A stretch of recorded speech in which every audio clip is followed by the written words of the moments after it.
Today's video is sponsored by Game Nerds, the best place to buy all your sealed Digimon product, as well as other trading card games and for all your general gaming needs. And also by Inked Gaming, the best place to get your own custom playmats printed with the highest quality around. Links are in the description.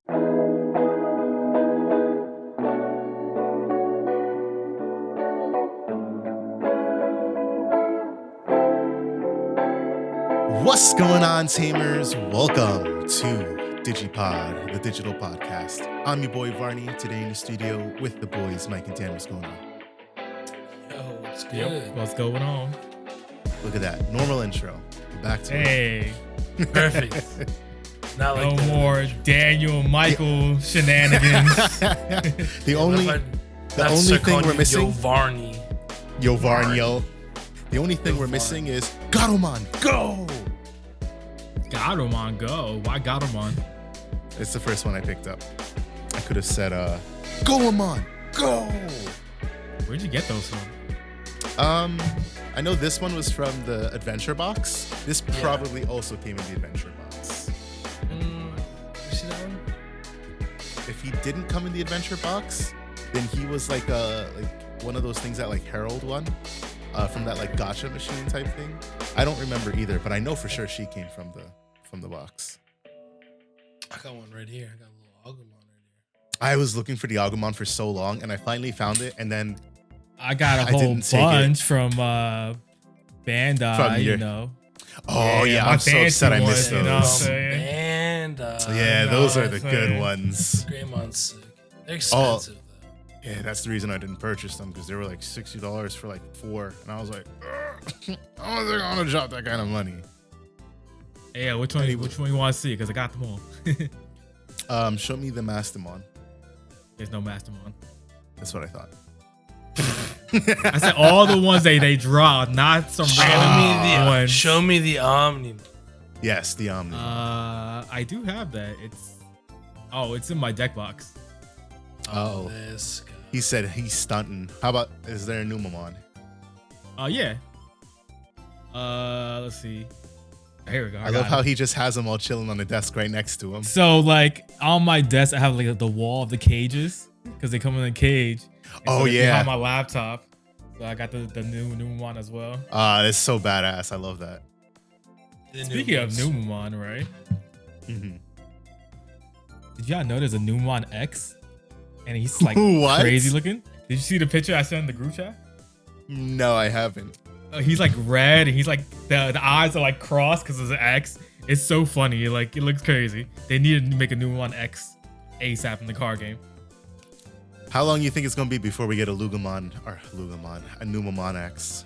I feel like I it's don't gonna be know. like it's weird. Probably like, forever, but like it's gonna be in a random sprinkling of stuff. exactly. Yeah, exactly. It's gonna be a random in a random set with like you don't expect it. It's like Numamon X. Here we go. Yeah. We have stuff to talk about with random sprinklings of stuff later on. Y'all know it. Y'all been listening to this podcast for 25 plus episodes because this is episode 26. Yeah, baby. Episode 26. So y'all know the first thing we always talk about, locals. I played Royal Knights as I always do. And I lost to Red Hybrid. Hey yo, Red get a different deck, man. I know, right? Red Hybrid is just so fast. What can you do against Really? big, I would think deck that builder? maybe like the U forests and stuff, they would just like bounce their stuff and just call it a day. And then just sure, board, like you can board control with Craniumon, Leopardmon and stuff. you can, but like If you don't see the pieces, they just right? they get the hits in so early, you know. And like one thing that like it sucks is like, okay, cool, I can drop Magnamon for 2 on turn 1, but they're not attacking on their turn 2. So it's like it's either I drop Magnamon, I only give them 2, but then I lose a blocker that I could have used.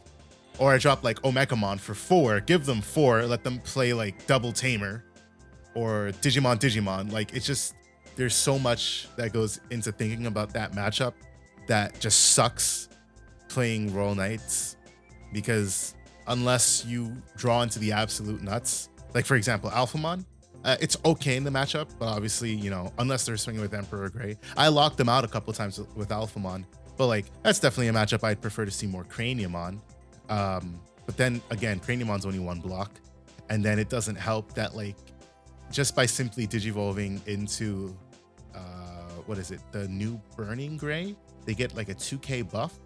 Yeah. So comboed with the Takuya and some And a inheritables, like they can easily get up to like 12k. So they swing over the 11k knights. If they Atomic Inferno, they're not dying. And if they digivolve into Aldemon, I mean, that's 4, 6, 8k. That Aldemon's swinging 16k, and it's not dying. So like all of that's tragic. Treasure Eyes has this spicy Ronite sec. Well, he said it wasn't him, but I'm gonna have him take credit for it. So Treasure Eyes, if you're listening, I'm having you take credit for this. Spicy Ronite sec on this. I was actually just watching the video. It's on on Eagle like X's channel. It does feel bricky to me, but I'm gonna build a separate deck and try it because it does look interesting. It's on Eagle X's channel if y'all want to check it out. But it's like a Ronite Secon list. I don't particularly like some of the like. There's only like 2 yellow Tamers in addition to the Marcuses, and it's like running like 8 yellow options. I'm like, it's kind of tough, but you know, something to be seen. Because I do feel like, you know, I need to tap into my pre-Secon days and figure out how, you know, Megazoo used to run and channel some of those options. It sucks that it's white based because all I can use is X program currently. Well, play the Marcuses, right? Can't you play yellow options? Yeah, but like then I gotta drop Marcus for 5, you know, before I get to play an option. I lose tempo for the Knights. Like that's Yes, yeah, but sure. if you're playing like the Secon version, then losing tempo for the Knights is kind of like doesn't really matter because you're buying yourself extra turns anyways by controlling the board state. Right, you're not wrong. You're not wrong. Yeah, it's something definitely to play with. So I'm gonna build that and see how it works. I went 2-1, or no, 3-1. It was 4. We went 4 rounds. Yeah, we actually had 4 rounds this week. Yeah. So I went 3-1. I don't remember what else I play. I only remember my loss because, like I always say, or Dan says, if you don't win, you're either first, second, or third loser. And this week I was like third loser or some shit. So I don't think I've ever heard Dan say that before. He's definitely said if you don't like second place is first loser, first place loser. There you go. That's the saying. I was like second or third loser on top of being not winner. So I only remember the losses because that's what I take to heart. That's the Kobe Bryant quote right there when he lost Kobe to the Bryant Celtics quote, huh? in 2008. Man. Yeah. Yeah, so that's all I remember about that. I don't remember nothing else. Dan, locals. Well, I know for a fact you played against Melga because I saw that match. Yeah, that's right. And I did win it. I got my retribution after 2 weeks of getting my ass kicked in by Melga. I don't know what your other matches were because I was playing my own games and losing pretty fast for the first 2 rounds. I played against Greg with some Bunny Alliance. And then something else that I'm not going to even bother trying to remember. But go ahead. I played. I felt real janky, so I was playing. Yeah, you did. Mamimon, and I went 2-2 with a jank ass deck versus. Here's the kicker. I played against Alphamon, Rosemon, Shine, and Hunters. Now, Mike, guess which ones is the one I lost to? Rosemon. Yes. What else? Shine Hunter. I smacked them both 2-0. Shine Hunter. So you lost the Alphamon? The other one you lost? Yeah. It was so funny. It was just so funny to like I beat the 2 like quote unquote like some of the 2 top tier why decks you won that Hunters matchup? It's because we played Hunters. Yo, facts, right? Against each other on Saturday. Ironically, he bricked on the Tamers and didn't see Tamers in game 2. And I Senbon Dokkan like 3 times. One was free. One was I was at 5. And the other one was I was like at FL. I was like at 2 or something like that. And he couldn't do it because he had no Tamers. And so they were just like they kind of like bricked out. Like that guy swings in because they did you off Terrestrial and stuff. but like it took a while for the Tamers to set up. So like that's the reason why I won. But I lost to, I couldn't do anything about Bloom too much. Not Bloom, Rosemont, because like they want you to have a board. And then he went to Quartz, and I was like, off-brand. I mean, you're not wrong. It's like off-brand. He called it off-brand Bloom. Kirkland It is Bloom. off-brand Bloom. Yeah, it's fucking, Yo, facts. Great Facts, value Bloom. It's the store. It's the fucking ShopRite brand Bloom, dude. Yo, facts, right? But like, yeah, and then once he went to Quartz, I was like, I need to find like Iron Fist or Millenniumon, because in that deck I'm running Millenniumon just cause. Running Millenniumon. And so like game 1, I was like, I didn't expect this. So I Millenniumon his Rosemont burst mode, and then he popped out the Quartz. And I was like, F. So then like game 2, he went to Quartz early. I was like, bet I have the answer, Millenniumon. And then he went to like Quartz because I had to put him at 6.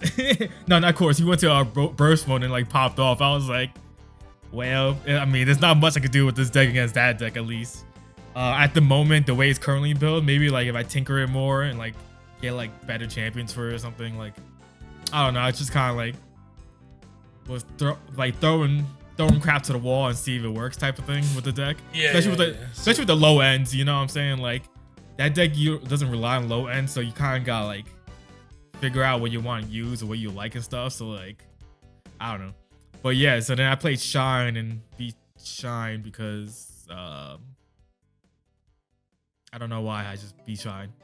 2-0-2. That was the funny part. And then Hunter is 2-0 because he broke down not seeing Tamers game 2, and then game 1. He had everything, so I'm not sure why he lost game 1, honestly. I think he hit a Senbon for free in security, and that was what was game because I plussed like crazy. Like I hit Prince Mamimon, and then Prince Mamimon brought out something else, and I think that's why. I don't remember. But yeah, it was pretty fun. I enjoyed myself doing that. Now that you say it, I do remember Hunters was my other matchup, and I did smack that up 2-0 as well. I don't know why anybody would think that Hunters is better than Royal Knights. But I think if they see their pieces, I think they can win with no problem.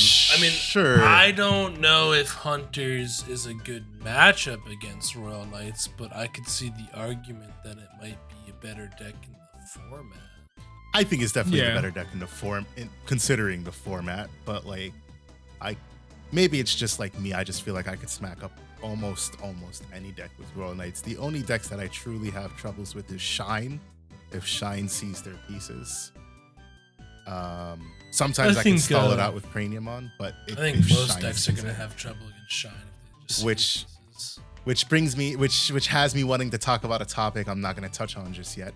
And then also obviously Blue Flare. I haven't played against it yet, but I actually dread that matchup just because they can be super aggro and we're like running 4 Sorai sometimes, right? Yeah. The topping list from the in-person actually was running 4 Sorai, and he basically said his goal was to make it Rookie Rush super low to the ground aggro, and I was like, yeah, that's probably something I'd have trouble with. Interesting, as in that kind of play style. Was he running more rookies than your general? No, actually, it's funny. He was only running like 12 rookies. But like he said, his intention was to just come up swing with the rookies, have him like just keep swinging rookies, and if he plays out, I don't play against Blue Flare that much, so like I was about to say that's the whole game plan with Gaussmon, because they want their Gaussmon to die so they can play free champions. That's just the one Gaussmon though, right? Because the other one has some sort of like draws. Play. Yeah. So like he was basically like, I just digivolve and swing.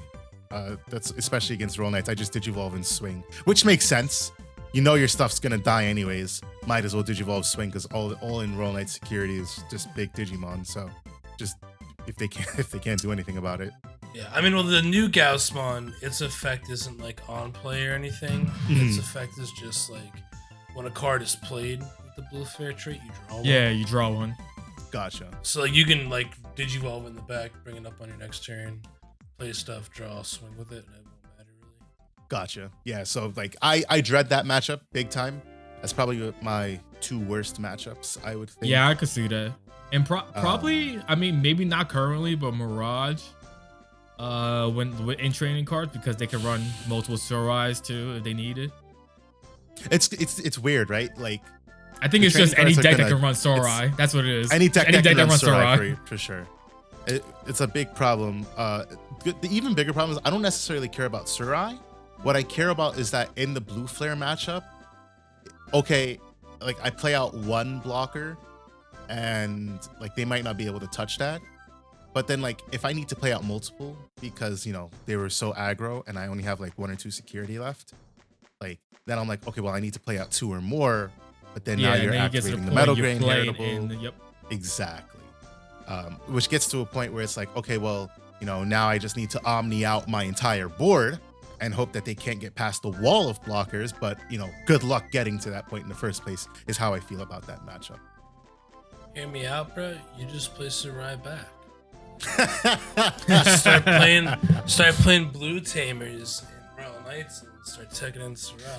You know what people do actually? They play the like BT2 Matt Ishida with the All Force, so that you can get more source strip. Because the BT2 Matt, when you play a blue Digimon, you tap it, you get to strip a source. So with All Force, you're stripping 3 sources, which is a level like 2, 3, 4, or 3, 4, 5. There you go. That's not bad. So it would activate Sorai. It's not a bad thing. I don't know. There's a lot to play with. We'll talk about like the diversity later. We've been I just want to preface this with we've been like touching ever since. It's been a weird time because ever since we did the BT13 tier list, it feels like all we've been talking about is BT13. But I think that's because like I did such a deep analysis on BT13 that like all that's in my head is BT13. So as I'm seeing it play out real time, I'm just like inclined to give my thoughts real time. And I know it's the same for you guys because obviously we did the tier list together and we have so many thoughts that happen just like on a weekly basis with everything that we see. So we apologize if they feel like they get repetitive, that like we're talking about the same thing or we're reiterating topics. It's not our intention. I'm trying to have us stray away from that on this podcast, is why we're not going to be touching too much on the Gen Con regional results. We're going to be talking about that in our next podcast. Hopefully when they're more fleshed out, we have more results to talk about. But there are a couple things that we talk about here that's going to like reiterate stuff we've talking about on past we've spoken about on past podcasts. But you know, it's you know what, even before we get to that, your regional runs, we have to talk about your regional runs. Mike, I don't want to talk about it. Mike, you go first. Dan, you go because you're the one. Yeah, Dan, go first. For the record, for anybody who saw my 19 plays deck profile, there won't be a second one. That's how bad it was. Quick notes: I did make 2 changes for anybody who cares or don't care, especially since I didn't top. It was I changed out EX4. I changed out a EX04 Geo Greymon for a 4th BT12 Geo Greymon. I felt the inheritable was more important to me at times, and I wanted to see that more consistently. Even if I saw that Geo Greymon after I have a Marcus on board. So that was my biggest change on that. And then I took out BT13 Shine Greymon, one of them, for a Yellow Memory Boost. Yellow Memory Boost came up pretty enough for me where I was like, oh, okay, this was a good change for me. You know what I'm saying? But I just I won 2 straight, which I played 5 different decks, honestly, which was kind of cool, but bad because one of them was unexpected and I just got blasted by it. So like I played against a Bloom, Hydra, Rosemon, Quartz deck. This man threw must have had Quartz, Rosemon, Tribal Burst Mode deck. He also had Burst Mode in there, so like he had every single level 6 that's good, and it was just like, okay, sure. I won that 2-1 game. Round 2, I played against Royal Knights. I won that 2-1 as well. And then I struggled to bricks straight up. Like round 3, I played against Jesmon, which I was not expecting at all. And that went to 2-1, and I would have won game 3 if the bricks didn't happen. I lost game 1 because of bricks. Bricked out game 3. It is what it is. Round 4, I played against Black War Greymon. Round 1, I bricked. Game 2, I got the pieces. I smacked them up. Game 3, I bricked so hard that I couldn't make the comeback. I couldn't make enough of a comeback. Like, by the time I saw pieces, he already established like Black War Greymon, so I already had to deal with that one. While there was another one chilling, like raising and stuff. So like it was just bad. And then round 5, somehow the graces of the randomness, me and Mike paired off, and I was probably the quickest 0-2 loss I've ever had in my life because I bricked so hard. This man saw everything. Everything. He goes, it was so funny because I think it was round 1, game 1. He's doing his hunches things. I'm like, all right, cool. I got an okay starting hand. I think I like DigiPod to Agu in the back. I played the Marcus Tamer Surge. I went to Geo Gray. I played a Marcus, I think. I was like, yeah, it's a great start. This whole time I'm doing this, I did not draw into a single Rise Greymon. So then, like, I think he does whatever. I still have a Geo Greymon. My turn comes by. I make the Marcus to a Digimon, hoping I get into a Rise. And then I was like, swing Marcus. I was like, I'll activate the draw effect I think I had or something. I don't remember what it was. And he was like, are you doing anything else? I was like, no. No. So like I think the Marcus dies too. And then like it goes to trash. There's no Rise Greymon. And then like he blows up the Geo Gray stack I had. And then I was like, yeah, that's it, chief. Because I didn't even have another Geo Greymon after that. It was so that's bad. Tough. And then I think game 2, I don't. Do you remember what happened? Game 2, man had every single. No, I think game 1 is game 1 is when I Melga aced you. I'm pretty sure. And then game 2 is you had a stack, and then I think I Omni shouted you like 2 turns in a row. So yeah, it was. I had 2 Geo Grays because I hard played Geo Gray twice, and I was like, all right, if he has the out, he has a. If not, I have a Rise in hand, and I'll drop Marcus and stuff. Every single time I dropped a Geo Gray because I had no Agumons. Omni shout kill. I was like, all right, cool. He doesn't have another one. Let's hard play again. Omnimon shout kill. I was just like, there's just no. You know what's funny?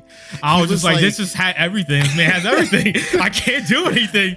He asked me before. He was like, I feel like I should go up on Omni shout. I was like, Omni shout's good. Yeah, you should. Like, he ended up taking out the Ostamon. He was like, I never go into it. I only run the 1 quartz. I'm gonna put in another Omni shout. I was like, yeah, it's a good card.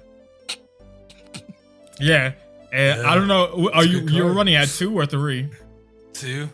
Oh, okay. Yeah, he saw both of them. I'm just like, it would have been 3 if he wasn't playing the Melga Ace. Yeah, well, I think. Yeah, it would have been. Usually I run what do I run? I run 7 ultimates usually. But I had cut the 7. And Hunters, you mean? Which was the Astamon. Yeah. Oh, okay. I was like, wait, normally I cut the 7th like ultimate because I wasn't running the Quartz one anymore, which is the Astamon. And I was like, well, I'm only playing it at 1. I was like, I don't know what to put in here. So then I put another Clockmon in, which I wish I didn't. I feel like 2 is probably would have been enough. Yeah. But it is what it is. I honestly I hadn't played Hunters in like I don't even know how many months. It's been a while. And I was like, literally last minute decision, like the night before. And I was like, yeah, whatever. I'll just play Hunters because I didn't feel like. In my head, I was like, I don't really feel like playing the Mira for Shine. I was like, I hate Mira matches. Like they're always grindy. I was like, I'll play Hunters. Oh wait, hold on. The Shine Mirror? I think the Shine Mirror is one of the easiest mirrors I've ever done. Like it's way easier. I'll tell you what, it's way easier than the fucking Hunters mirror, buddy. How many Hunters mirrors did you have? Literally first 2 rounds. First round, Jesus Christ. First round I lost to the winner of the entire tournament. He went undefeated. I took the first game from him. I had a bad first hand. I was like, shit. I was like, this is like, it was. I think out of the whole day, I maybe only mulliganed 2 hands. That was one of the hands I mulliganed, and when I mulliganed, like, when I drew the next hand, I was like, oh, this is so much worse than that just mulliganed. And I won that game, and then the next game, he just was way faster than me. And the third game was so close. He had no security left. I quartzed, and I think it only costs like, after all the memory we had gained back, we both had so many tamers on the field. Yeah. It put him at his 3 memory because he had a memory tamer. And the issue was that I didn't have a blocker on the field. So even though he was only at 3 memory, I think he was running overflowing power, maybe? He was running something. Or no. He just was able to gain the memory off the U's. Like, the U's give you memory when you tuck things underneath. Yeah. So he was able to climb to an arrested Digimon and get my security. So it is what it is. Like, it was one of those things where, like, if he had the out, he had the out, you know? Right. Yeah. So I don't think that I did bad in that game. I feel like I did pretty good. And again, I haven't played Hunters in a long time. I haven't really played competitive Digimon in months. I don't even remember the last time I was really at a tournament, like even at locals, you know? So all in all, I feel like I did pretty good that day.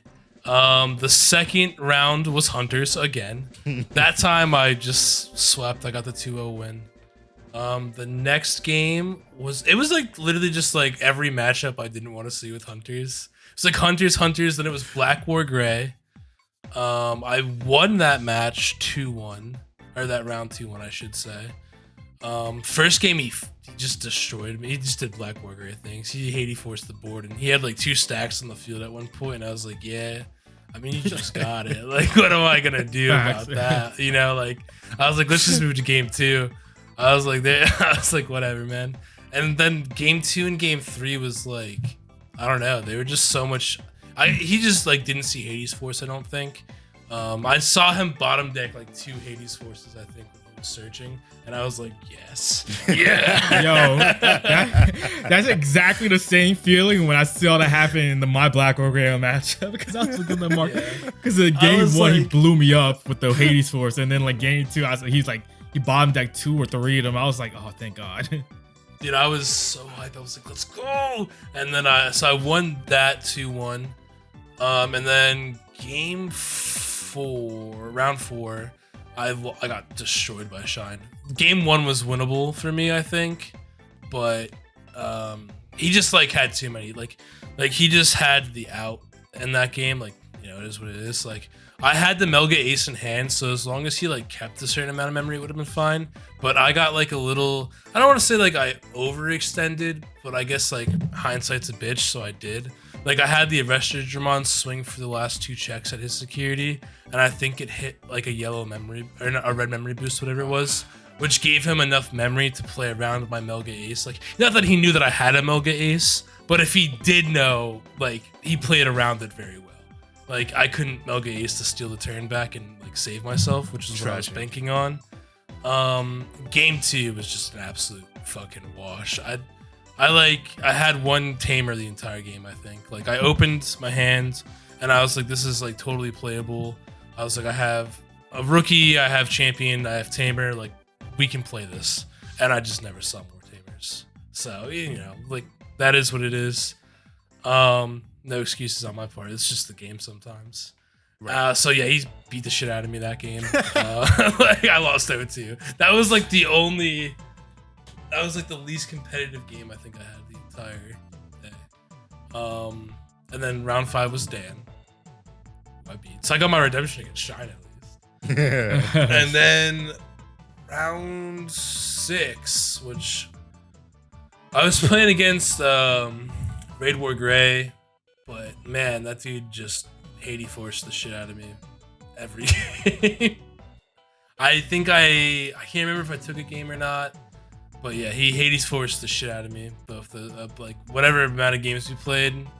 If it was 3, he definitely Hades forced me all 3 games. If it was 2, for sure Hades forced me both of those games.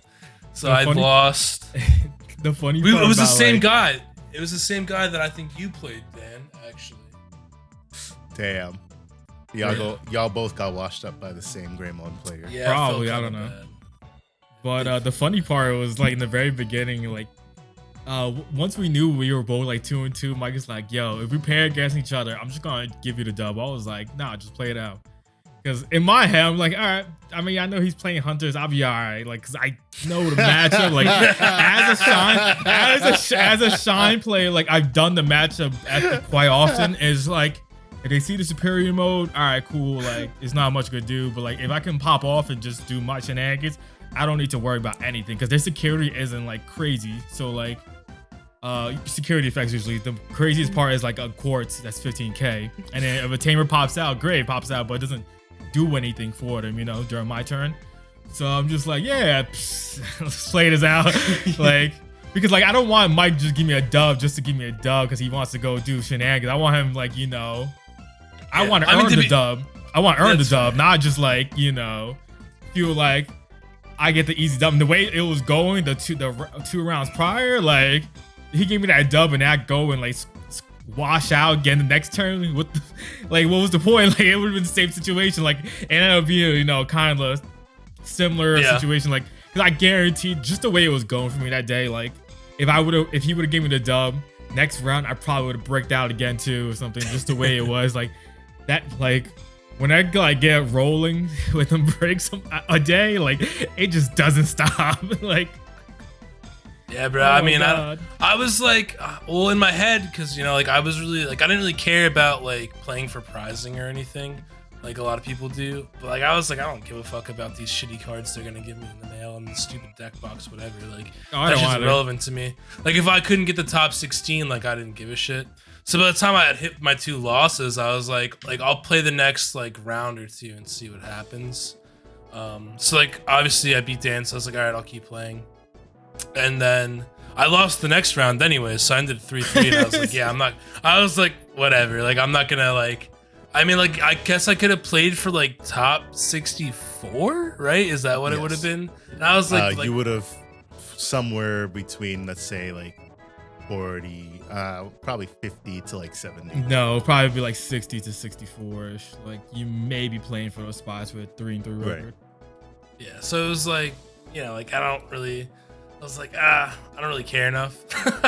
I was like, so whatever, I'll just drop. Especially for like regional prizing, like if you're the moment you go like X2 and like you don't think you're gonna be like stay X2, like the prizing so there's just like, so I mean, don't even care. If it was like at least if it's Ulti Cup, right? At least the Ulti Cup, you make top 64. I was like, all right, cool. I get a cool card. You get the GG for participation, you get Guillemot from 128, and then a Growlmon for top 64. So at least that's not bad. Like if you really think about it, that's worth maybe those 3 cards combined, what, like $200, $300? Wow, yeah, it actually kind of. If you sell it like their peak prices, 100%.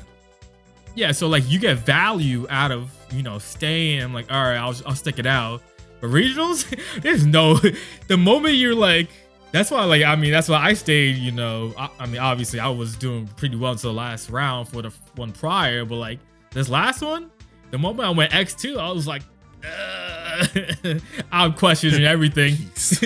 Exactly. Yeah. I'll take my participation and run.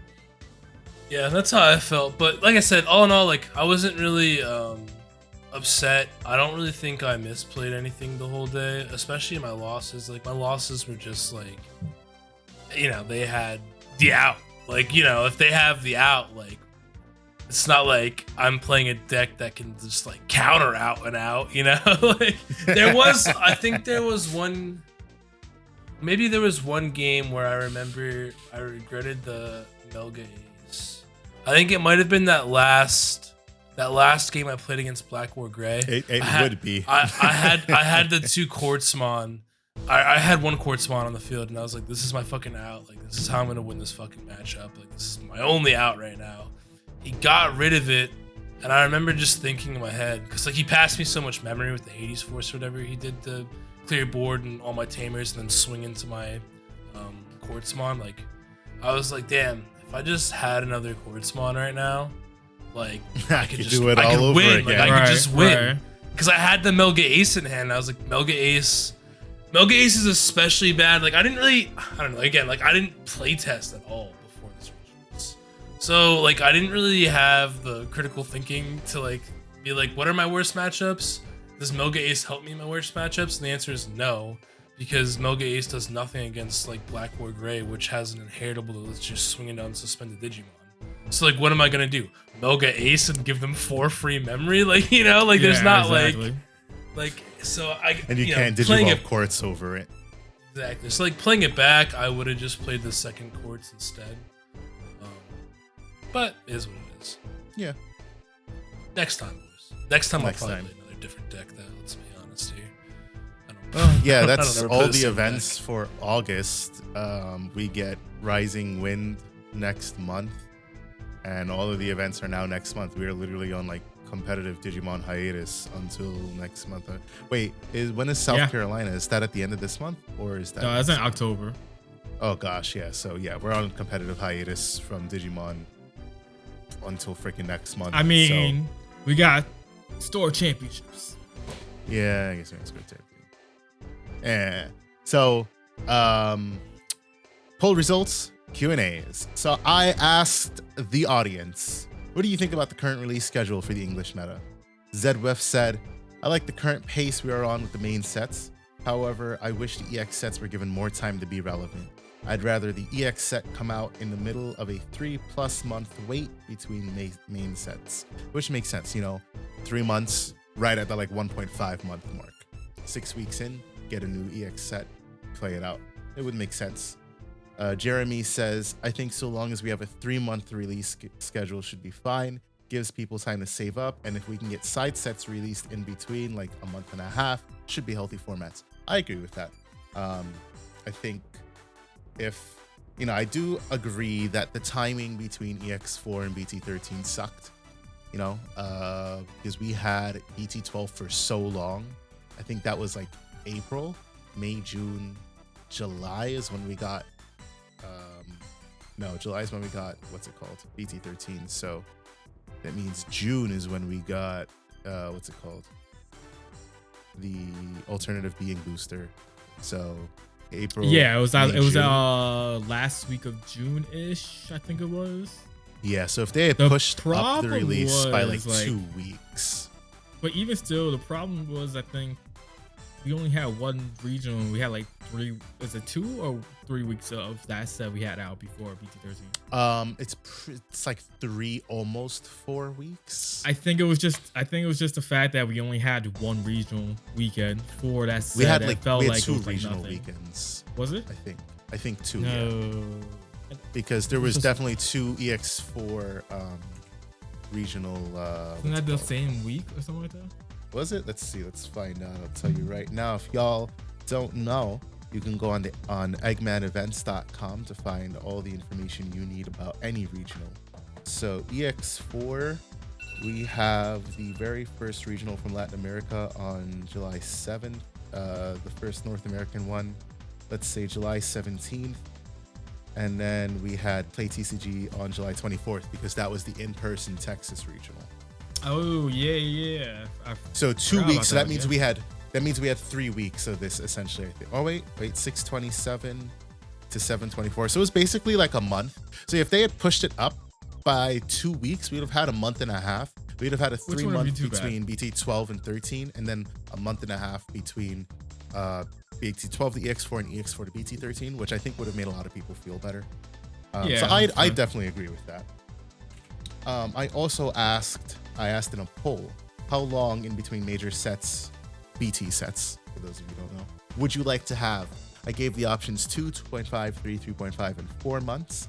One person said 2 months. I just want to say, you must be a Japanese player because I can't imagine having 2 months between a main set. That brings me back to the older Digimon days. And I hated that because there was so much to buy in such a short period of time. That was just because like COVID issues though. But right. Yeah. But like still, like it's just like damn, like I just bought everything for BT6 and I gotta start looking forward to BT7. Like give me some time. So the same thing with 2.5 months. 5 people said 2.5 months. That's basically 10 weeks instead of 8. Feels a little bit better, but I'd still rather 3 months, which is what 6 people voted for. I like the idea of 3 months. Means we get 4 major sets a year, and I think there's more than enough time, because by like the midpoint, by 6 weeks in, you're like, okay, cool, I'm comfortable with the meta. You know, I can look at some new stuff, I can think of some new stuff, but now I can also start looking ahead to the next set and be comfortable with it. And then 3 mad people said 4 months, so 3 major sets a year. I think 4 months is too long, because that brings me back to BT5, because BT5 to BT6 was that was like 4 months. At least 4 months, if not 5. It might have been something like that. It was I'm not gonna lie, I love BT5 so much because it just felt like it was its own game at that point.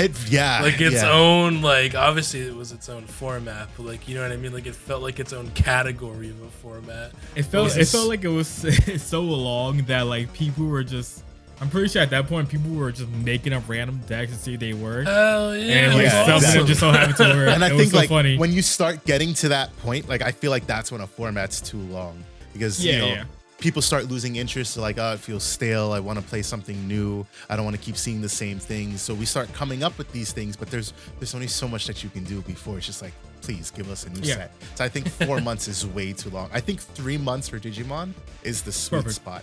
Yeah. And if they would give us the EX sets a month and a half in between 2 major sets, perfect release schedule. So I can definitely agree and see how BT or EX4 falling in between BT12 and 13 the way it did threw people off. It's gonna pose another problem come EX5, because Blast Ace is due out in November. We're getting Animal Coliseum in January, and then is it January? Yeah. We're getting Animal Coliseum January 19th, and then BT15 is slated for us in February 16th. So we're going to go through the same exact problem that we went through with EX4.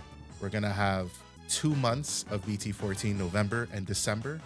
We're going to have, as a matter of fact, it's a little bit more, right? Because BT14 drops November 17th, so December, January, so it's 2 months.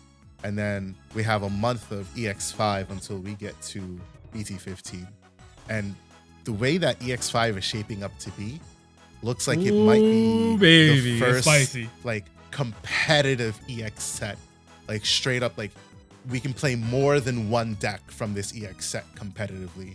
Or we've got support, Melga, for existing decks that, you know, makes this EX set actually viable. So I would definitely love to see EX5 last for longer than a month. Unfortunately, that seems like it's not going to be the case. I think the reason that happened though is because the pushback of RB1. If RB1 would have happened the way it was supposed to happen, we probably would have had those 2 sets maybe a little earlier. That's fair, because I know that it wasn't supposed to be. We were supposed to get like a mini RB set that only had the new cards. That was supposed to be last year. Or I feel like that should have been this year. That was beginning this year. Oh yeah, but it wasn't going to be the reprint booster. It was supposed to be like January, February, I think it was, if I'm not mistaken. Right. I know it was just supposed to consist of the new Ghost Game cards. So with that in mind, we probably would have gotten what's it called? BT14, the starter decks in next month. BT14 in October, November, December. It's possible. Yeah. Probably like last week of December. We probably would have had like that even number that we were just talking about. It's just because of things being pushed back and them having to redo the whole set and stuff instead of what they were expecting to do.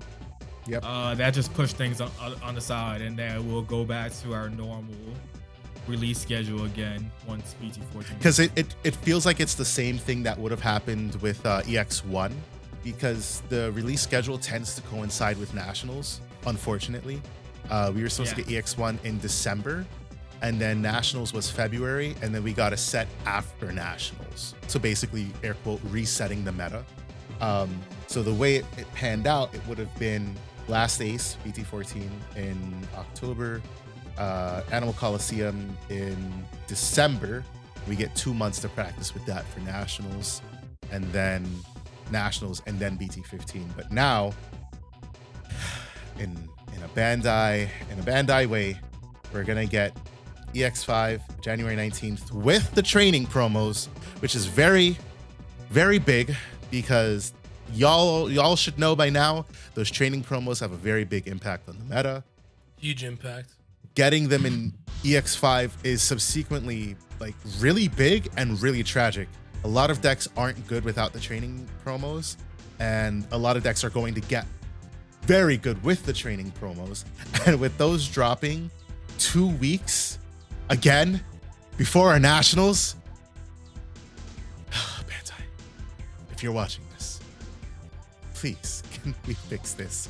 They really are such bastards for that. Because even decks like I'm really excited to play Lugamon, and that deck is good. One of the reasons it's so good is because of the Wisdom training promo. And like, yeah, exactly. God damn them, man. I mean, like, obviously, I think that those decks will still be good, but it's like, you know, it's just them being dicks about it. Like, I don't understand. They get so bent on us getting sets at certain times. Like, oh, like, we need you guys to get this set at this time because this is when Japan got this set and we need to follow this release schedule. Why don't we get promos at the same time? I don't understand. Makes no sense. Like, and then what they do is, like, they fucking, like, the Destromon promo for Galacticmon. That card is going to be absolutely useless by the time Galacticmon gets, like, by the time it gets here for Galacticmon. No one's even playing Galacticmon now, right? Like, Same thing with Dracomon. Like that, like, yeah, like, I just don't. We've talked about it before in the pod, so I don't want to beat a dead horse, but like, this shit pisses me off. It's infuriating. Like, I hate that so much stuff got pushed back to EX5. The ace cards are cool. We could have done without them. I was about to say, like, preferred just for us to get 2 ace cards because their support isn't out, which is star text.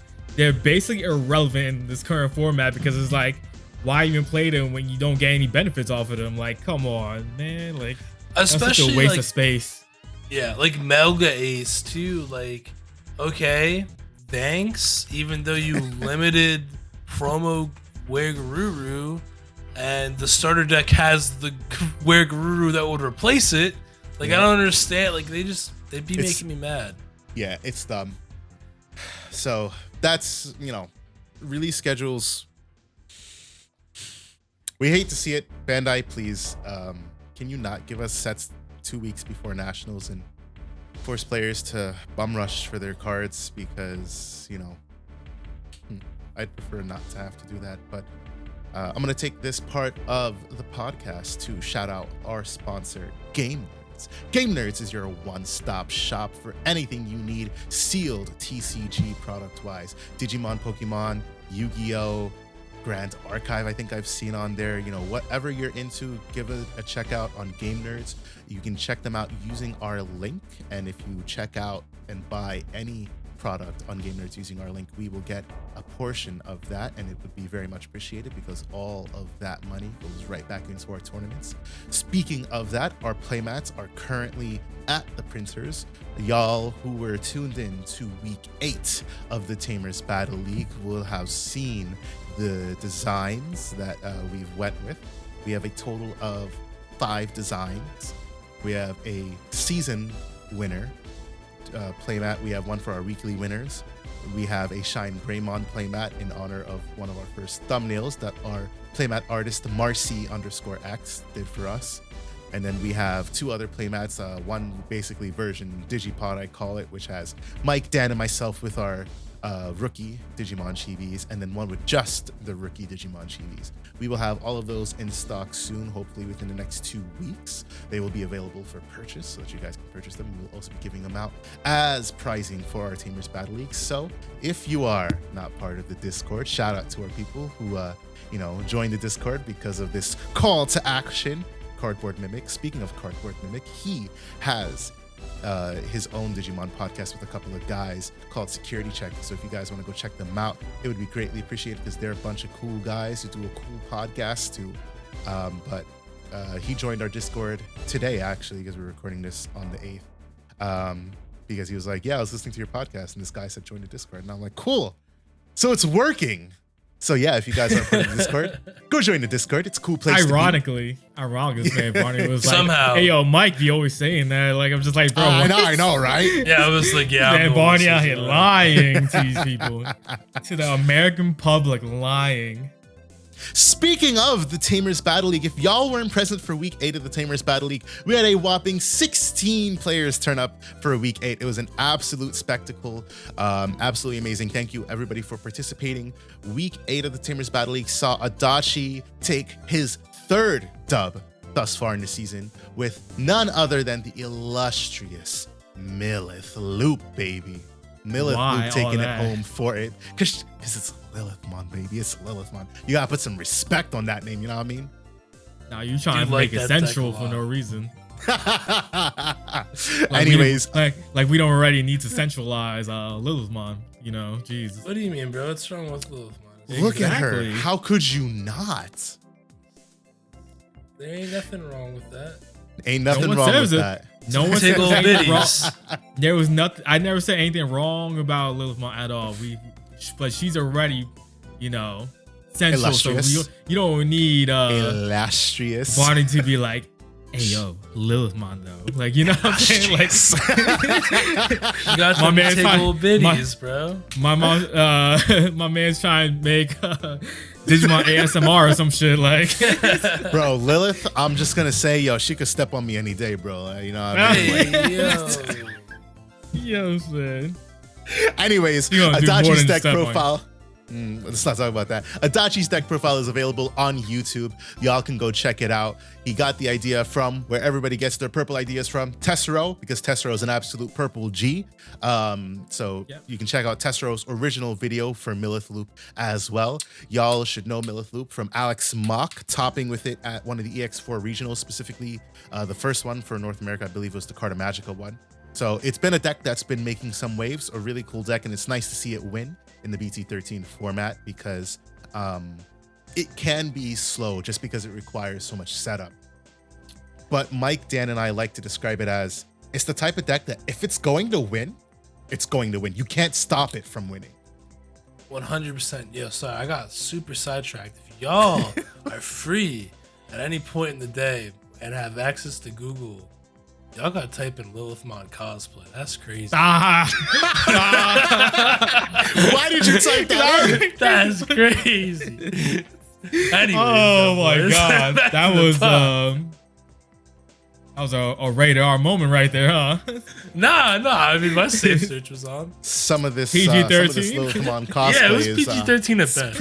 It's pretty good looking. This. Anyways,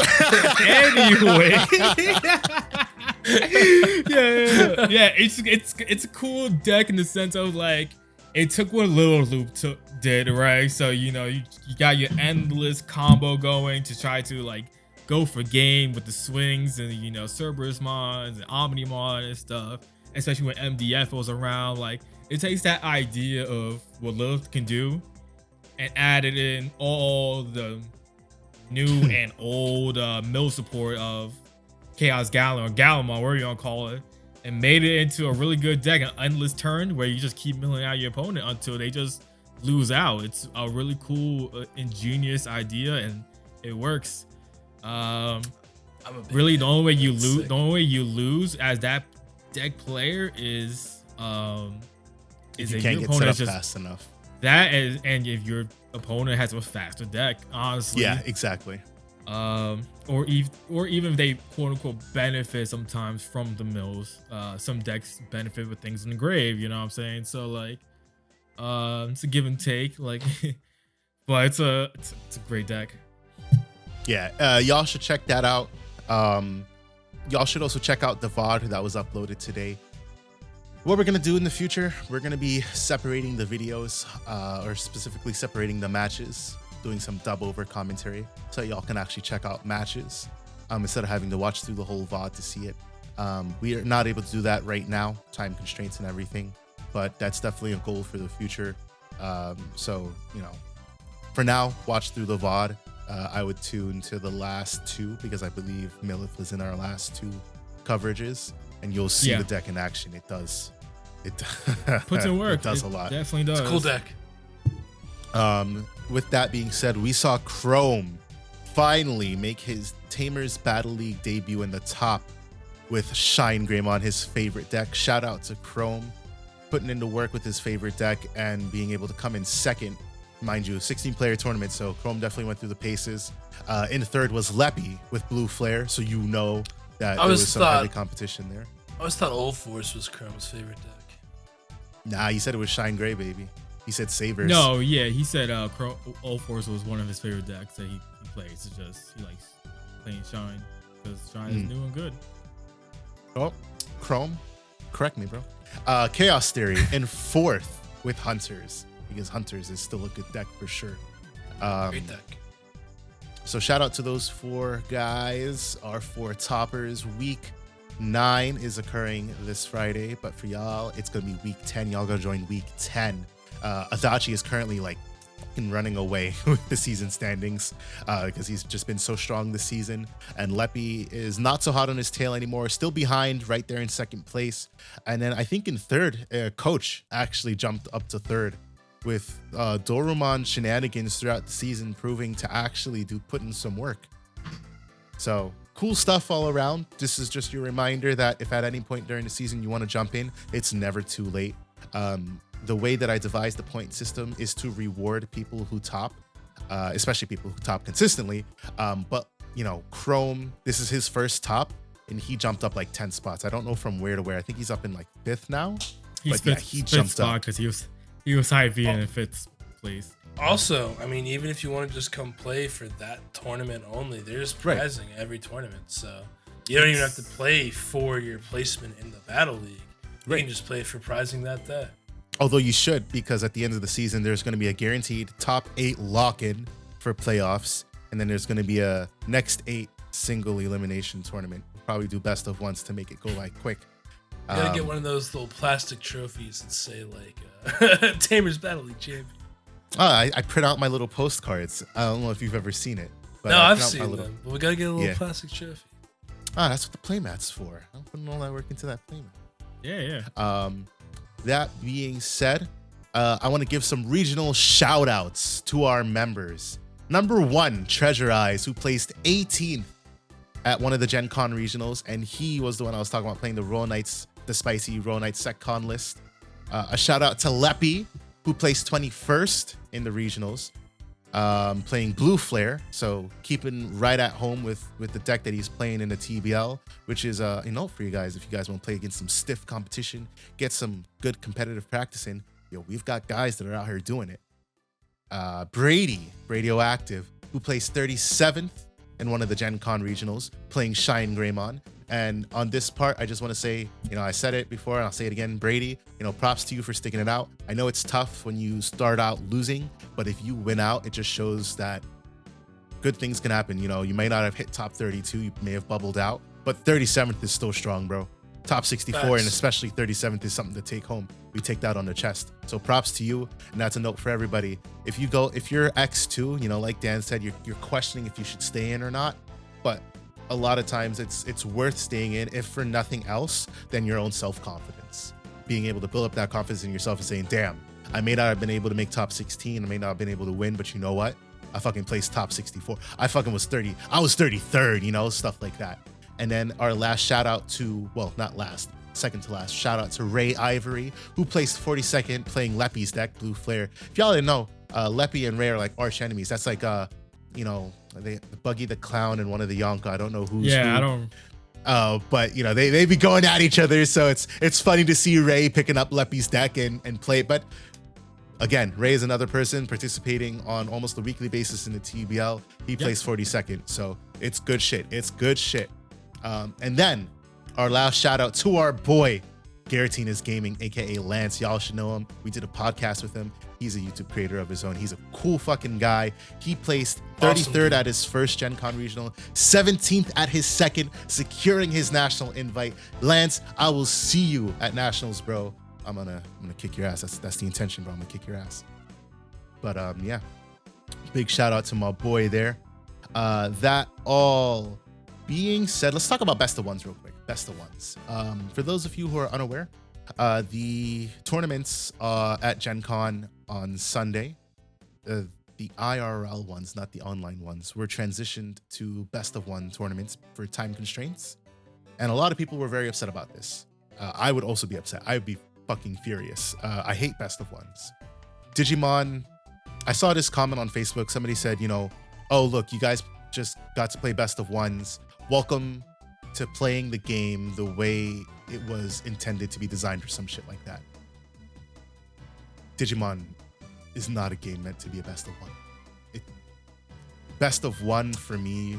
Why do Japan players play best of one format? That's so weird. So it's because, to my understanding, so any Japanese or anybody who plays the Japanese meta, you live in Japan, anything of the sort, correct me if I'm wrong. To my knowledge, the reason that almost all card games in Japan are best of one is because they don't have time. They are like, first of all, they work to the bone. I know that they but do they have to work. They go to the shop like crazy there. They work they go to the shop every day. It's not like for us we go once a week, but for them it's they're going to the shop 5 different days, and they'll hit up different shops because there's so many shops. And to because first of all, I mean, we only know about the big ones, but there's a ton of card games in Japan. They've got Duel Masters still going over there. They got their own battle one spirits. of the largest card games actually over there. Duel Master is Duel Master. I don't know if it still is, but I know it was even way after it was dead in America. That was their #1 card game for I don't know if it still is, but for a long time it still was for them. Yeah, so they've got so many card games going on over there. Yeah. And they have the 5th Bandai game. Oh yeah, Union Arena. They have that too. Arena. So they got a crazy amount of games popping off over there. So I think it's a mix of being able to play multiple games. That's how they can manage playing multiple games, because they're only doing best of ones instead of best of 3, so it's less time consuming. But also for the shops and for space, because I mean Japan, you tend to see Japan, you tend to see cramped spaces and whatnot. They're not dirty or cramped or anything in that matter. It's just here's our space. We can only fit a certain amount of people at this time. We're trying to get them out the door, get the next round in type thing, I would think. But definitely it's because they go to the shop almost every day. So that's why they play best of ones, which, you know what? Okay, whatever, fair to you. I don't think that Digimon's a game intended to be played as a best of one. It just, the argument was that, in a best of one, you need to be more consistent. I disagree. In a best of one, you need to high roll. And if you high roll, you win, Oh, yeah. Best of one, you just need to OTK someone. That's why their decks are always more aggro looking in comparison to us. Best of 3 is for consistency. Right, yeah. So I read that comment on Facebook and I didn't understand it, because I was like, best of 3, I mean, yeah, we can get away with some stuff not being consistent, but we definitely need to build for consistency across potentially 3 games compared to you just needing to high roll 1 game and win. Shine Greymon, that's why Shine Greymon saw so much tops over there. That's why Jessmon back in BT6 saw so much tops. When these decks can just come out and smack you up, Raid War Grey, another good case, even Black War Grey, Crosshearts, exactly. Just come out and just kill you before you can kill them. It's a best of one. That's all you got to do. And I know we definitely saw a lot of that ideology in some of the deck lists that I've seen from the best of one events on that Sunday. But I just wanted to touch on that. I wanted to get your guys' thoughts on what do you think about best of ones, and how you think they are in the DCG. So for English meta specifically, I do not think we should play best of ones ever. If we are gonna have a best of one event, I feel like there needs to be significant notice ahead of time, because that definitely changes the decks I would want to play if I was in a best of one format. Right. It changes how many searchers I'm gonna want to play in a best of one format. I mean, it changes ratios for me. That changes a whole lot of shit. If I'm sitting down at an event and the deck that I built and planned to play for this event, and they tell me as the event is getting together, oh, by the way, we have to do best of one because of time constraints, I'm pissed, because that is not what I brought this deck for, not what I built this deck for. If I'm playing a best of one format, I'm playing Dorbikmon, dude. I'm playing dude. I'm playing some janky OTK. I'm playing a red deck. Yeah. I'm playing some janky OTK shit that if I see my pieces, I'm just killing you the same turn, because I got whatever it's like it's not like you have a game 2 to respond to me with, Yeah, exactly. Yeah. That's why that promo Black or Greymon OTK deck was so like, that one dude was like killing it in Japan tournaments because it's best of one. It works here. Don't get me wrong. I played it and done really well in like local setting wise. I haven't done it in a regional set, but I'm definitely planning to bring that to a regional one day. Just don't know when. But that's why you only see promos. Yeah, probably. That's why you only seen like 1 or 2 people bring that type of deck, just because it's harder to navigate in a best of 3 situation, because once your opponent knows what type of deck you are, that deck is very like not linear, but it's very it's one thing. That's all you do. You're just setting up for that one turn, solitaire turn for the OTK, right? So if they can set up with just even one blocker, and you can't kill the blocker with the Chimeramon, you're never gonna finish them off, because if they have 5 security and you try to go for that OTK turn, and your swings is just for enough for the 6, that blocker is just gonna ruin you, and then you just get smacked the following turn. And your comeback after that, it could be really hard, because your whole point is getting that 1 turn OTK. Yeah, it's when I played against Red Hybrid, I lost 2-1. I don't typically lose matches 2-0, because I'm the type of player, when I play like unknown matches, Red Hybrid being one of them, Royal Knights, like I'm normally able to come back and respond to my game 2. If I lost game 1, which would happen if I'm not familiar with the deck, so I'm feeling it out. For example, he omnied me for game, so I was like, okay, this is a Red Hybrid deck that's running Blitz Omni, so I need to make sure that I'm not giving him too much memory, and that I'm not leaving him enough security that he could Blitz Omni me for game if he Emperor Greys. I also need to make sure I'm getting rid of those Emperor Grey stacks, because if they live, they're going to cause a problem for me. And just like a bunch of stuff, right? So like I lost game 1, I went into game 2, completely different game plan. Super defensive. I mean, I'm always defensive to begin with, but like super defensive, install out and basically get it to a point where like I'm able to hit him for game, like right before the turn he hit me for game. And it worked. He was like, oh, if I had known that Yggdrasil absorbs multiple Digimon, I would have deleted one. How long has BT13 been out? Skill issue. A bit now to know that that's exactly how Royal Knights works. Sorry, buddy. Skill issue. That's like one of the, to be honest, it's like one of the best plays to do against Royal Knights is deleting one of their Digimon. Yes. That's like the best way to play against them. Yes, exactly. And he should have done that, and he didn't. And I was like, good. Because I expected him to do that. I'm not going to lie. I was like, he's probably going to delete this one, which sucks because I can't like establish this thing for game, but I might be able to do something. But he didn't. And I was like, oh, okay, cool. Well, then I'm going to go for game now. And then game 3, unfortunately, I mulliganed. Both hands were just horrid for going against Red Hybrid, and I lost. But, best of 3 compared to a best of 1. Best of 1, if I'm going in with Royal Knights against Red Hybrid, I haven't played that matchup before. 9 times out of 10, I'm getting smacked. Straight up, no lie. Probably. I'll say that right here, because again, I'm uncomfortable with the match. I don't know what's gonna happen, and again, especially against Red Hybrid, like I know I've got to defend, but if I didn't mulligan for a defending hand, or if I'm not playing in a defending manner, of course I'm gonna get smacked up in a best of 1. So yeah, not announcing that. It's tragic, right? Because this is the second year in a row this has happened too for Gen Con. Because last year they did the same shit. Sunday, time constraints, best of 1s. And it's like, bro, like, you know that you have to be out by a certain time. The events should be best of 1s beforehand, or they should start earlier or something. Start earlier, yeah. There needs to be better communication, because that's just not the way you do it. I'll be damned if I tell my players on the day of, hey guys, I'm going to be banning this card from this event, or you guys aren't allowed to have, 50 cards in your deck for some stupid reason. Let's just say I'm like, oh, you have to have 51 because let's just say that's a rule that we can do. Like, it's just, that's stupid. You shouldn't be, I couldn't think of a better example. You shouldn't be allowed to do that. You should not be allowed to change rules with such short notice. It's such a shitty thing to do. I'd be so furious.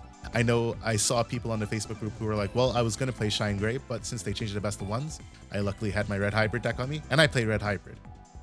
Guess what? They did well. I just best of one is not for Digimon. Some games can get away with it. One Piece gets away with it. I don't mind One Piece being a best of one. I hate it because I like to play 3 games. But playing One Piece, I don't mind it being a best of one over here. Digimon, though, not a game that can be best of one in my opinion. I think we're also like Americans, or I shouldn't even just say Americans. It's just Western side, because Canada, Mexico, I'm sure. All of us who like compete in like some type of setting is usually a like best out of something, right? Because sometimes, right, like outside of like NFL, right, where it just doesn't matter, just that one single game, elimination. that's it, right? Yep.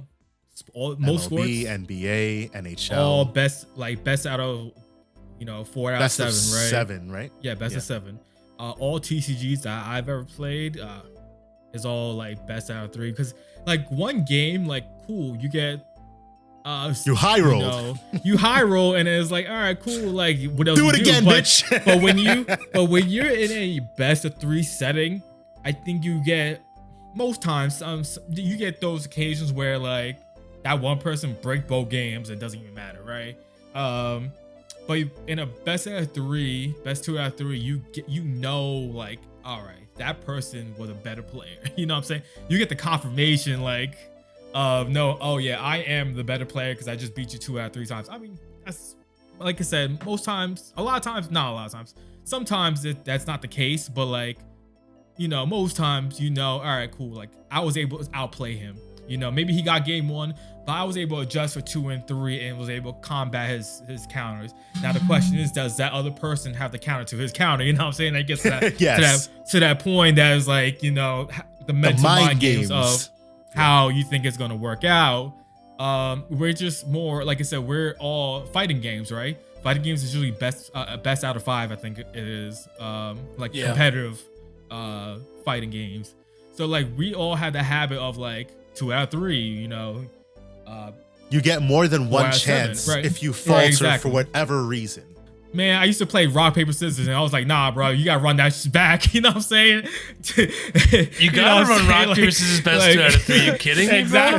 Exactly. We're just you high rolled rock, paper, scissors. Yeah, I ain't get fucked out of you fucking.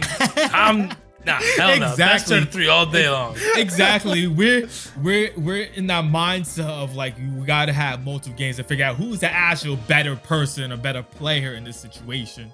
So that's why we're like so custom. And like if I play One Piece, I would be mad that I'm not playing a 2 out of 3 like all the time. Like, man, bro, why are we not playing this 2 out of 3? Like when we played the BSS tournament, I don't care that I got second place that one event, right? Like I was like, bro, why are we not doing this 2 out of 3? This is so lame to me. Cause like, cool, like what if he actually had a counter for me? Like, I'm just gonna win just because I was playing white control. Yeah. Like at most times you don't know what's gonna happen. And if you're not an aggro AF deck, like GG's, no read. But maybe if you had the two and 3 games, I'm like, all right, I know how to play around this now. You know what I'm saying? Or like same thing with me if I'm versus a more aggro deck, maybe, it's just that like idea of being able to prove that you can make the counter, you know what I'm saying? Like, right. And show that you are a good player, not just you get steamrolled. Like that's probably Bielsamon was winning so much in Japan when everything came out, right? That's such a high rolly ass deck. So like in a 1 game setting, Jesus, I can't imagine.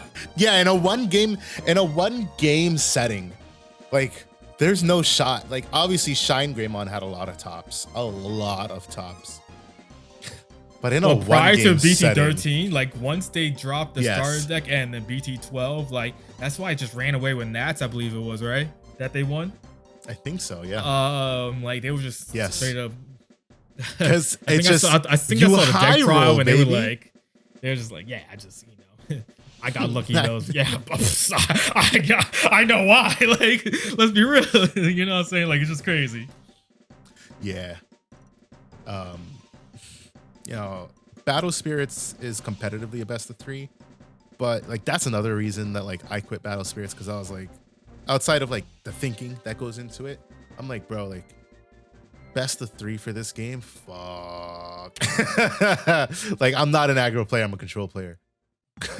Control in Battle Spirits, control matchups in Battle Spirits is like, control mirror matches in Battle Spirits is like, fuck. Like, Dan knows. Mike, it's basically like, if you think about like Yu-Gi-Oh, it's like the barrier statue mirror. Oh, fuck that. That's essentially what it like boils down to. Like, that's what it feels like. It's just so like, I had like one control mirror match. I think I was playing it with Barney or somebody. Like, I don't remember what it was. And it was just like, all right, here, I'm play this, do nothing. Your turn. Play this. I play the same That thing. sounds like for in Magic terms, you know what I'm saying? for Like, Magic players, it sounds like a lantern control mirror match. Sounds fucking It is horrible. Yeah, Even it's pretty bad. Digimon control matches aren't that bad. Like, as much as I hate SecCon versus SecCon, I'd play that over Battle Spirits control match any day. Control mirror, because damned if I would sit through that. I always hated SecCon versus SecCon whenever I played it because I always put the really janky versions of SecCon. So I would always lose the matchup against SecCon. It sucked. Yeah. And then speaking about, best of ones and tournament formats and etc., let's talk about tournament etiquette, our last topic for the day.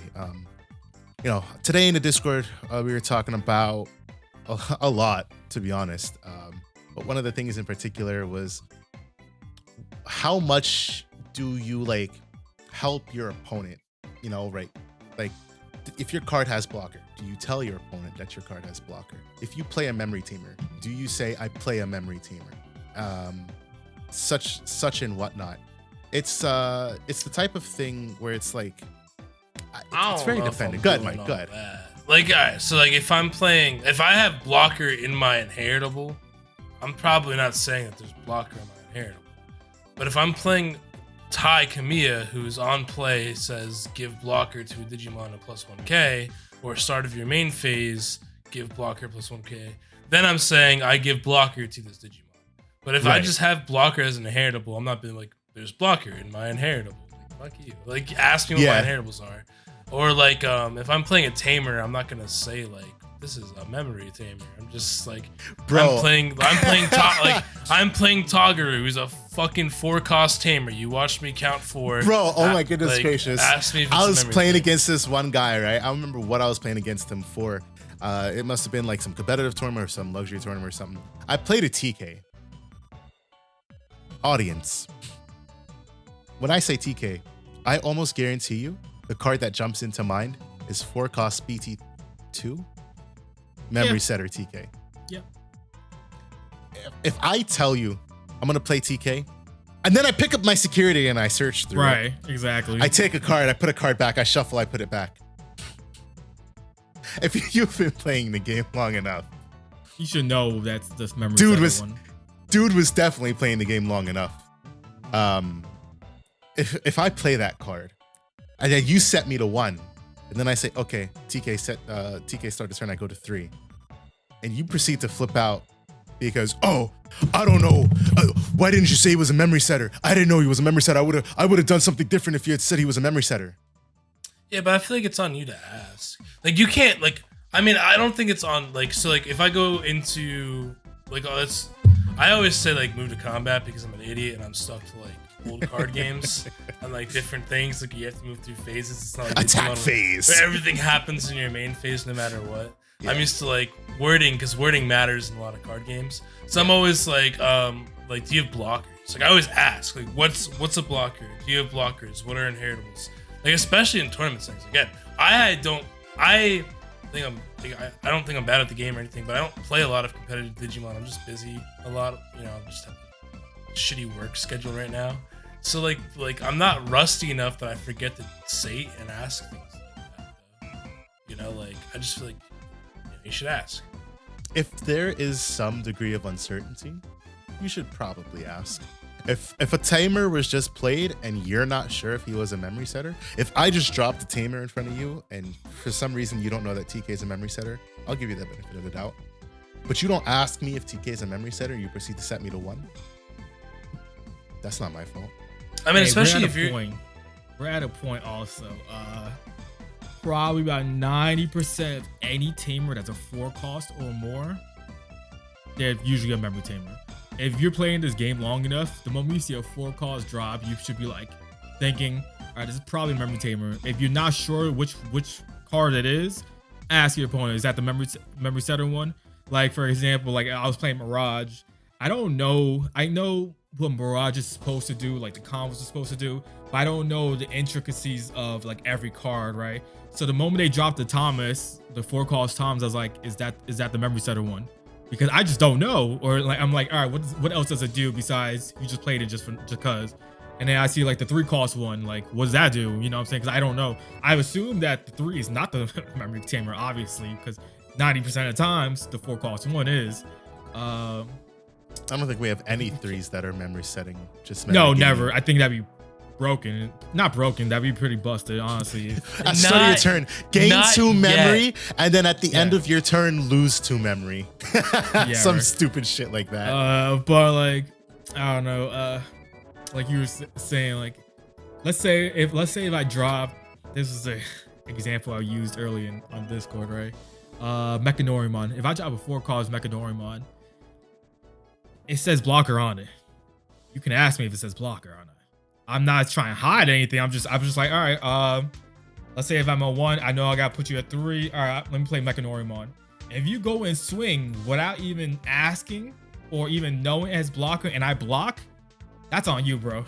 Like, if you see I have, if you just see I had that, right? Like, it's not my fault that you didn't ask and then you get mad at me for not saying anything. I dropped it, and there's no on play effect. There's no effect for me to read off, hey, on play, on play, I'm giving him blocker until the end of your turn. Yeah. Well, he has blocker. Like, if it's on you for not saying, hey, is that definitely a blocker or not? I mean, if you see a Mechanorimon, you should know it's a blocker, but that's, you know. Now, I will say, back in my very early days of Digimon, I was playing at locals, and I remember a Mechanorimon was dropped on me. And I said, oh, like, that's a blocker, right? They said, yeah. I had no clue. That shit unsuspended.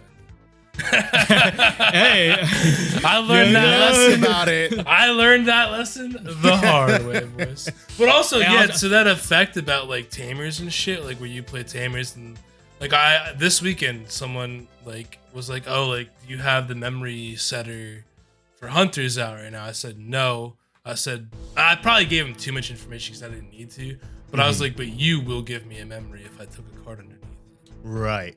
That brings me to a good point, right? Like this is the perfect topic, actually. Black or gray, X, blocker and redirect, you know? Somebody asks you, hey, is black or Greymon X a blocker? No.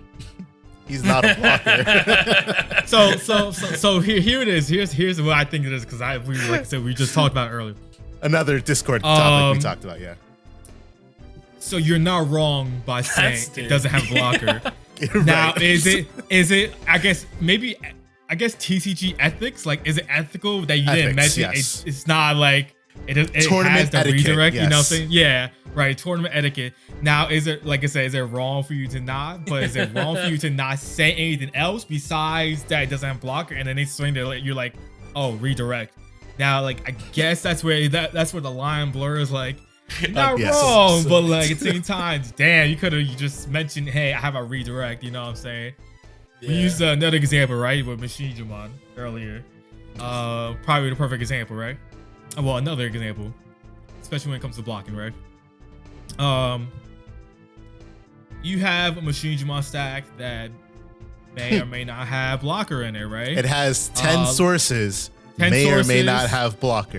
It doesn't. Let's say it doesn't. Spoiler. Let's say it doesn't have doesn't have the blocker, right? Blocking here. It's your opponent. But it has 10 sources. And your opponent is like, oh my god, this thing has blocker, blah blah blah. And he's having like a monologue out loud to himself. What do? Do you tell him, hey, I don't have blocker, or do you just stay quiet, just let him do his thing?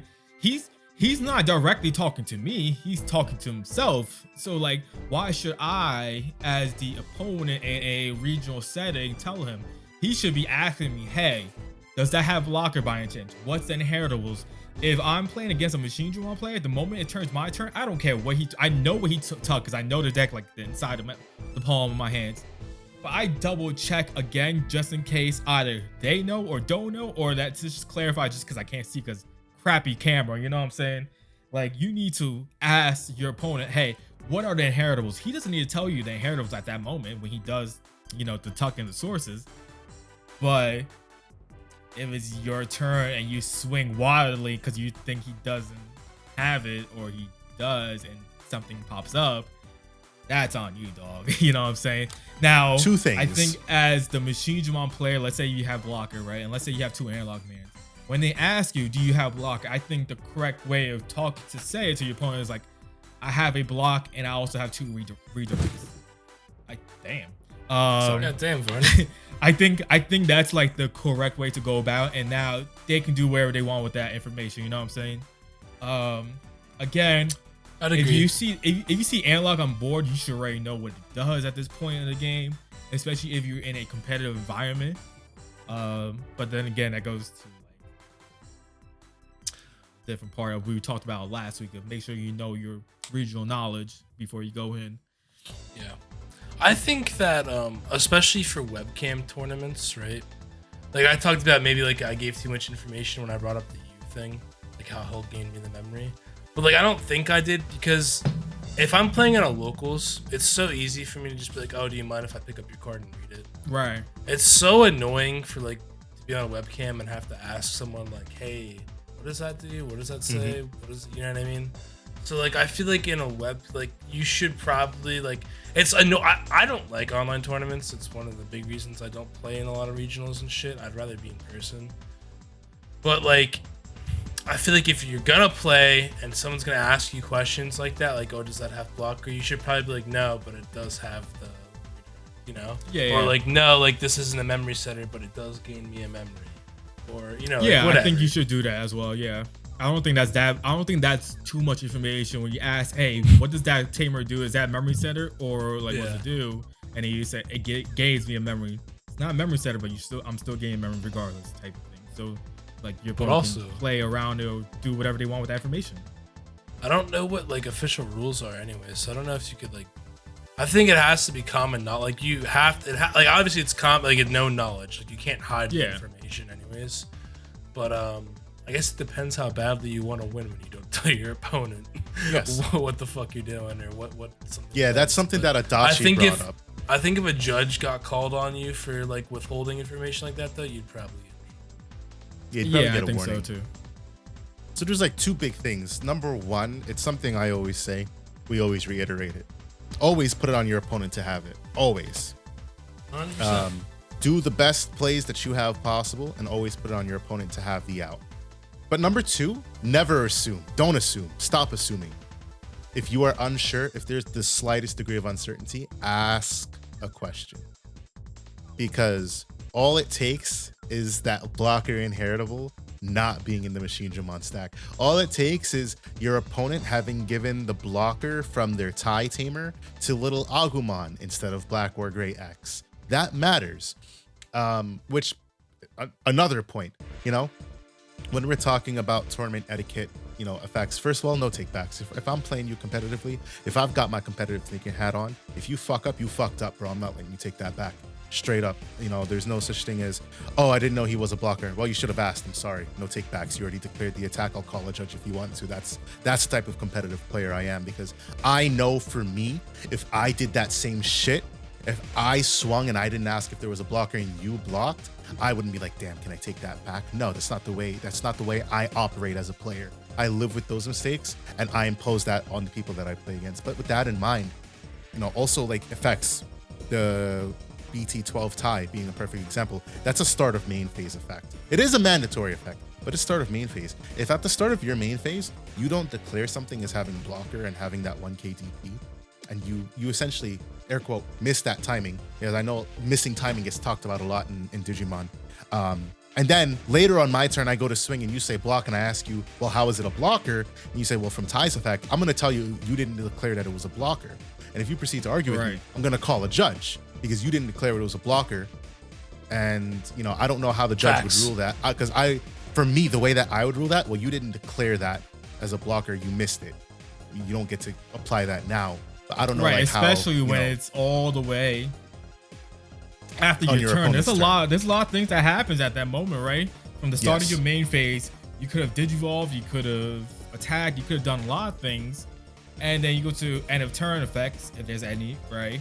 Then it's your opponent's unsuspend phase, then draw phase, then hatching or raising.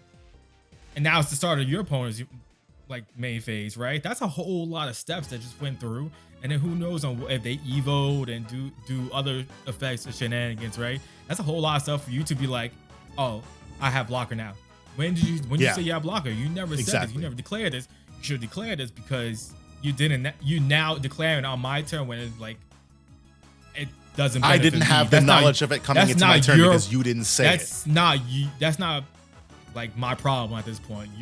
You're taking this L in that sense of you're getting swung on if you were trying to block because you just didn't do the correct thing. Communication. You didn't communicate. Exactly. Communication is the biggest thing. I mean, it's the one thing that we're always preaching. Stop playing the game by yourself, you know? Yeah. So that like brings me to like my last point. I won't play, you know, a memory teamer and be like, oh, you know, he's a memory setter. But I will announce effects. I'm going to play TK. I can't. I'm sorry. All right, I'll pick you up. Hello, here's my daughter. I will play a tamer, and I will not say that's a memory setter, but I will announce effects, right? Like, for example, TK, on play, search your security stack, take a yellow card, recover. I'll announce all of that because that's an effect that's currently happening. And I think that is like my main thing. I will always announce effects that happen. You know, if I play Craniumon, for example, on play Craniumon, it gains immunity to opponent's Digimon effects. I'll say that on play until the end of your turn, he is immune to your Digimon's effects. I won't say that he's a blocker because it's just a keyword that he has. And I won't There's say... no reason for you. Your opponent should read that or whatever. I will tell them about the end of opponent's turn effect just because that is relevant to my opponent. And I deem that information that, you know, I think about it this way. I'm, as much as a competitive individual I am also a fair individual. And if somebody were playing against me, how would I want them to treat me? That's stuff that I would want announced. End of opponent's turn, you know, just in case they don't know for whatever reason. I mean, I, you know, will always ask about effects, but you won't expect Craniumon to have that effect, you know? You're not expecting that. You just think, okay, big body blocker, unaffected by effects. And then at the end of your turn, they're like, okay, I'm going to force that to attack. And you're like, what? They're like, well, he has the end of opponent's turn effect. And you're like, thanks for telling me. Because, you know, again, I didn't expect to have to ask that type of question. So I will always say, okay, play this. This is what it gains on play. And at the end of your turn, I'm going to force one of your Digimon to attack just because that's etiquette. And I do believe that you should have to announce that anyways, because it's something that interacts with your opponent's turn. But, you know, stuff that like interact with my turn, such as a memory setter, I'm not fucking announcing that. Retaliation, I'll announce that just because it affects what decisions you'll make. But I'm only going to tell you once, you know, I'm not telling you again. If you ask me if it has blocker, a perfect example is Alphamon. Dexter Rugamon gives something blocker and retaliation. If you ask me, I'm going to say I give this blocker and retaliation. If come my next turn, you ask if it has blocker, I'm going to tell you, yes, it has blocker. I'm not telling you it has retaliation because you didn't ask me about retaliation. If you proceed to swing and I block and I retaliate, that's on you. I already told you once it has retaliation. And now I blocked with retaliation. You don't get to take that back. You know, it's like these types of things. It's a lot of it is, for me, and take it as you come. You already stated that it had blocker retaliations, and now it was on your opponent's turn. Like if they just assume that was just a blocker, you know, you said blocker retaliation. Or they forgot, you know. Like that's not, again, I don't think that's on you per se. That's on them. Now if they ask like what's the effect it has that's on my turn, and you say block and you don't say retaliation, then I think that's like a little, you know, etiquette, because then you're saying you're not saying the full things.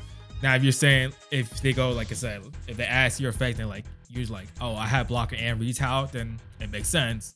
But like if you stated block and retal already and your opponent just assumes it's a blocker and you just swing wildly, wow, the retal part, like that's not on you, that's on them for forgetting that retal was there, even though you announced block and retaliation. You know what I'm saying? Like Right. Yeah, I heavily agree. You know, so it's just a lesson to you guys. You know, at locals level, I'm very lenient. Unless we're playing for like store championships, that's when I get competitive, and that's when everybody gets to see shit-faced Barney. Because I'm very serious when I'm competitive, and I like hate looking at people, especially after I lose. I'm not a sore loser, but like whenever I lose, I get so pissed off with losing because I'm competitive. So like when at locals, I'm good. You know, I'm helping people out. I'm correcting their misplays. Even before I was a judge, I was still doing this just because it's locals. We're learning the game. We're playing for fun. We're all buddies here. We're helping each other get better. Once I step foot in that regionals, or once I guess, put on the camera here and I'm showing my mat and I'm playing online, all bets are off, buddy. I'm not telling you shit unless I deem it necessary for you. Like I said, I'm a fair player. I'll tell you everything that I think you need to know. So you'll never have to worry about that if you ever face me. But do know that if you do something you didn't ask about it, you fucked, buddy. You should have asked. Remember. The funny part, I remember, sorry to cut out, continue. No, good. No, I was just going to say, never assume. There we go. Never assume. Go ahead. In the last regions we just did, the past Saturday, the Bloom player that I played against in game 2 or 3, I think it was game 3. I knew I was gonna win regardless if this play happened regardless. So he goes, I sent him to 1, I think it is. He has a green memory boost and like a rookie or something. And then he pops the memory boost to gain the memory. He goes to 3 and then attempts to raise. I was like, bro, you can't do that. You know what I'm saying? Like, cause that's, yes, you're ready. You just activated a main phase effect. Yeah.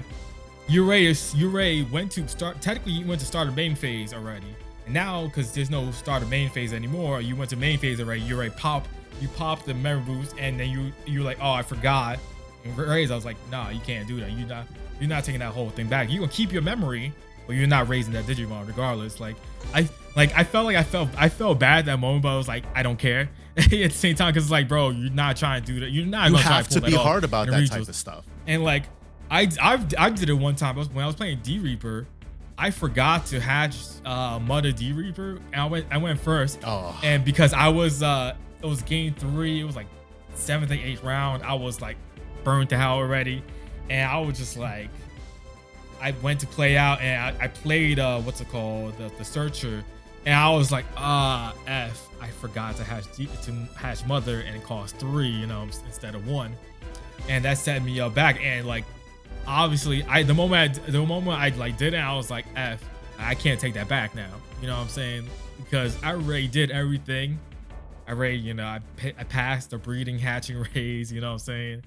And then I went to drop the Searcher for 3, and it was like, oof. You know what I'm saying? Like, it is what it is type of thing. Like, you just gotta make sure you understand your phases and not overthinking or like be nervous about it or whatever it is. Just make sure you pay attention to your board state at all times, and your opponent's board state. So if you're not sure about something, just ask them. It's not hard to have a conversation unless you're some socially awkward person. Like, I don't know like what to tell you about that point if that happened. You know, say like, damn, Mike, you out here dropping everything and stuff. Bro, I dropped my work laptop on the floor. Damn, man, he set that job. Yeah, right. I wish. But like, even like locals, I like, depending on what it is, I could tell if it's a newer player. Like we have right. One new person recently, I guess you could say, right? Like he's like brand new to the game. He came from Magic, and like we were playing, and like I saw his misplay. I was like, bro, don't do that. Just do A, B, and C instead. Like when you do the whatever the effect to drop a Palmon, like Argomon effect, the inheritable he was doing. I was like, that's not unsuspended. That's suspended. You gotta make sure you know that for whatever reason that could be helping you or not helping you. You know what I'm saying? Like helping each other out and stuff, because not everybody knows the game that well. So you should. I think it is your duty as someone who's a veteran in the card game to teach those new people, even in local settings, so they can learn and understand what's supposed to be happening. I'm going to leave y'all with one thing and one thing only. Dan said something very important. Remember your phases. Lorcana has this phrase, ready, set, draw. That means you ready your cards from exerted state. Set means you check for effects, such as like start of your turn and whatnot. And draw obviously means draw a card. Then you move on to your main phase. Digimon is unsuspend, draw, breeding phase, main phase. That's important. Your unsuspend phase being first is important. You don't draw first. The reason this is important, there was a ruling I saw confirmed that, which makes sense to me, but somebody asked for it to be clarified. Black or Gray X. Black or Gray is suspended. Digivolves into Black or Gray X. Opponent has Zudomon Ace in play, so they get put to 2. Black or Gray X reboots. Reboot is this Digimon this Digimon unsuspends during your opponent's unsuspend phase. Black or Gray X reboots. Procs effect. If Zudomon's the only Digimon on board because it's lowest play cost, pops Zudomon. The Zudomon's overflow triggers. Your opponent loses 3 memory. Now it's your turn again. And it's not, oh well, okay, I continue my turn. No. It's a whole new turn. That means you get to unsuspend anything. You get to draw. You get to raise. You get set to 3. You can use any delay effects because it's an entirely new turn. Your opponent just skipped their draw phase. They skipped their hatching phase. If they had something in raising, it doesn't get bought out because their entire turn gets skipped. That's important. Remember this stuff. It's stuff we've never had to think about because Digimon's been so simple up until just a few months ago. But we're getting to a point where you have to know your phases. You have to really start knowing once BT11 came out with Black Organ on X, because I had a couple weird, interesting situations where that interaction kind of mattered. I think it was like it wasn't for me. I had to like help a ruling out. It was the Mimi and Izzy dual tamer. Yes. When I forget what it is. Start of your turn if your opponent has a suspended Digimon and play gain 2 memory. Correct. So when the start of your turn happen, does it happen at the unsuspend phase of the reboot, or does it happen prior? So like it had to like help with that type of situation now. And like the longer the Digimon goes, the more complex certain effects are going to be. Yes. So the simple stuff. Go read the rule book again. Just read the rule book. Straight up, just read through the rule book. Give it a quick glance over. You'll learn a lot of stuff that you didn't know before. Trust me when I say that. Anyways, we're an hour 41 into this. That is it for today's episode of DigiPod, the digital podcast. Wrap it before you tap it. Wrap it before you tap it, baby. Slap Let's go. it before you mac Let's go. What? Flap What? it before you trap it. I don't condone this. Dap it before you whack it. I don't know. But it's happening. We're ending the pod. Peace. I'm channeling my inner Hit the end button. Hit the end button. Until we talk to you guys the next time. Peace out. Peace. Catch y'all on the next one.